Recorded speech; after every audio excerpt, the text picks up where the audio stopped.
ನಮಸ್ಕಾರ ವಿದ್ಯಾರ್ಥಿಗಳೇ ಮತ್ತು ಪಾಲಕರೇ. ಈ ವಿಡಿಯೋದಲ್ಲಿ ಏನು ಮಾಹಿತಿ ಇದೆ ಅಂತಂದರೆ, ನಾನು ಇವತ್ತು 4:30 ನಂತರ ನಮ್ಮ ಜಿಲ್ಲೆಯಲ್ಲಿರುವಂತಹ ಮೈನಾರಿಟಿ ಆಫೀಸ್ಗೆ ವಿಸಿಟ್ ಮಾಡಿದೆ. ವಿಸಿಟ್ ಮಾಡಿ ಅಲ್ಲಿ ನಾನು ಮಾಹಿತಿ ಕೇಳಿದೇನಂತಂದರೆ, ನಮ್ಮ ಒಂದು ವಿದ್ಯಾರ್ಥಿಯು ನಿಮ್ಮ ಒಂದು ಇಲಾಖೆ ವತಿಯಿಂದ ಸೇವಾ ಸಿಂಧುವಿನ ಮೂಲಕ 6ನೇ ತರಗತಿಗೆ ವಿವಿಧ ವಸತಿ ಶಾಲೆಗಳಿಗೆ ಅರ್ಜಿಯನ್ನು ಹಾಕಿದ್ದಾನೆ. ಆದರೆ ಟೈಮ್ ಟೇಬಲಿನ ಪ್ರಕಾರ ಇವತ್ತು ಏನು ಬರಬೇಕಿತ್ತು, ಲಿಸ್ಟ್ ಬರಬೇಕಿತ್ತು. ಅದರ ಬಗ್ಗೆ ನಮ್ಗೆ ಇನ್ನೂವರೆಗೆ ಯಾವುದೇ ಥರಂಥ ಒಂದು ಮೆಸೇಜು ಕೂಡ ಬಂದಿಲ್ಲ. ಮತ್ತು ವೆಬ್ಸೈಟಲ್ಲಿ ಕೂಡ ನಾನು ನೋಡ್ತಾ ಇದ್ದೀನಿ, ಅಲ್ಲಿ ಕೂಡ ಏನು ಅಪ್ಡೇಟ್ ಆಗಿಲ್ಲ. ಏನು ಮಾಡಬೇಕು ಅಂತ ನಾನು ಈ ಪ್ರಶ್ನೆಯನ್ನು ಕೇಳಿದಾಗ ಅವರು ಉತ್ತರಿಸಿದ್ದು ಏನಂತಂದರೆ, ನೀವು ವೆಬ್ಸೈಟ್ ನೋಡ್ತಾನೇ ಇರಿ, ಆಮೇಲೆ ಮೆಸೇಜ್ ಬರುತ್ತೆ ನಿಮಗೆ, ಮೆಸೇಜ್ ಕೂಡ ಚೆಕ್ ಮಾಡ್ತಾ ಇರಿ. ನೀವು ಅಂದ್ರೇನು, ನಿಮ್ಮ ಲಿಸ್ಟನ್ನು ನೋಡ್ಕೊಳ್ಳಿ ಅಂಥೇಳಿ ನಾವು ಮೆಸೇಜು ಕೂಡ ಕಂಪ್ನಿ ಥರ ಬರುತ್ತೆ, ನಿಮಗೆ ಒಂದು ಮೆಸೇಜ್ ಬರುತ್ತೆ, ಅದು ಕೂಡ ನೋಡ್ತಾ ಇರಿ. ಅದ್ರ ಜೊತೆಗೆ ವೆಬ್ಸೈಟ್ ಕೂಡ ನೋಡ್ತಾ ಇರಿ ಅಂತ ಇಷ್ಟೇ ಹೇಳಿದರು.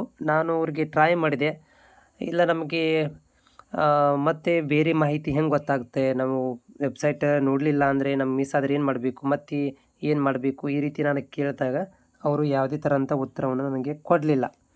ಓಕೆ, ತಮ್ಮ ಕೆಲಸದಲ್ಲಿ ಬ್ಯುಸಿ ಆದರು. ನಾನು ಸುಮ್ಮನೆ ಬಂದುಬಿಟ್ಟೆ, ಯಾಕಂದರೆ ನನಗೂ ಲೇಟಾಗಿತ್ತು, ಡ್ಯೂಟಿ ಮುಗಿಸ್ಕೊಂಡು ಮನೆಗೆ ಬರೋದಿತ್ತು.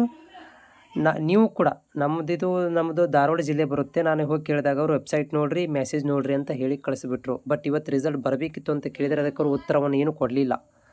ಅದಕ್ಕೆ ನೀವು ಏನು ಮಾಡಬೇಕಂತಂದರೆ, ಯಾರೆಲ್ಲ ನೀವು ಈ ಒಂದು ಅಲ್ಪಸಂಖ್ಯಾತರ ವಸತಿ ಶಾಲೆಗಳಿಗೆ ಅಪ್ಲೈ ಮಾಡಿದಿರಿ, ನಿಮ್ಮ ಜಿಲ್ಲೆಯಲ್ಲಿರುವಂತಹ ಏನೊಂದು ಮೈನಾರಿಟಿ ಆಫೀಸ್ಗಳಿಗೆ ವಿಸಿಟ್ ಮಾಡಿ. ಅಲ್ಪಸಂಖ್ಯಾತರ ಒಂದು ಆಫೀಸ್ಗಳಿರ್ತವೆ, ತಾಲೂಕು ಮತ್ತು ಜಿಲ್ಲೆಗಳ ಆಫೀಸ್ ಇರ್ತವೆ, ಅಲ್ಲಿ ಹೋಗಿ ನೀವು ವಿಚಾರಣೆ ಮಾಡಿರಿ.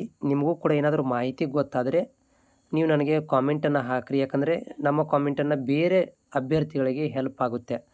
ಬೇರೆ ವಿದ್ಯಾರ್ಥಿಗಳು ಅಪ್ಲೈ ಮಾಡಿರ್ತಾರೆ, ಅವರು ಕೂಡ ಟೆನ್ಷನ್ ಇರ್ತಾರೆ, ಅವರು ಕೂಡ ನಿಮ್ಮ ಕಾಮೆಂಟ್ಗಳು ತುಂಬ ಇಂಪಾರ್ಟೆಂಟ್ ಆಗಿರುತ್ತೆ. ನೀವು ನಾಳೆಗೆ ಹೋಗಿ ವಿಸಿಟ್ ಮಾಡಿ, ನಿಮಗೇನು ಮಾಹಿತಿ ಬರುತ್ತೆ ಅದನ್ನು ನನಗೆ ತಪ್ಪದೆ ನನ್ನ ಕಾಮೆಂಟ್ ಬಾಕ್ಸಲ್ಲಿ ಬಂದು ಶೇರ್ ಮಾಡಿ.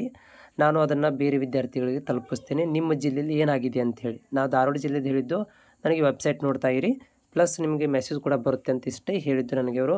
ಆದರೆ ಇವತ್ತು ಆ್ಯಕ್ಚುಲಿ ಬರಬೇಕಿತ್ತು, as per the time table ಪ್ರಕಾರ ಇವತ್ತು ಲೀಸ್ಟ್ ಬಿಡುಗಡೆ ಮಾಡಬೇಕಿತ್ತು. ಅಂದರೆ ಎಷ್ಟು ಜನದ ರಿಜೆಕ್ಟ್ ಆಗಿದೆ, ಎಷ್ಟು ಜನ ಅಪ್ಲಿಕೇಶನ್ ಎಕ್ಸೆಪ್ಟ್ ಆಗಿದೆ ಅನ್ನೋದನ್ನು ಅವರು ಏನು ಮಾಡಬೇಕಿತ್ತು, ಲಿಸ್ಟ್ ಬಿಡಬೇಕಿತ್ತು, ಬಿಟ್ಟಿಲ್ಲ. ಓಕೆನಾ? ಮತ್ತೇನಾದರೂ ಮಾಹಿತಿ ಇದ್ದರೆ ನಿಮ್ಗೆ ತಲುಪಿಸ್ತೇನೆ. ನೋಡಿ, ನಾವು ಪ್ರತಿ ಸಾರಿ ಕೂಡ ನಾನು ಯೂಟ್ಯೂಬಲ್ಲಿ ಇರುವುದಿಲ್ಲ, ನಾನು ಕೂಡ ಒಂದು ಎಂಪ್ಲಾಯಿ ವರ್ಕ್ ಮಾಡ್ತಿರ್ತೀನಿ. ಫ್ರೀ ಇದ್ದಾಗ ಮಾತ್ರ ನಿಮ್ಮ ಕಾಮೆಂಟ್ಗಳಿಗೆ ನಾನು ರಿಪ್ಲೈ ಮಾಡ್ತೇನೆ.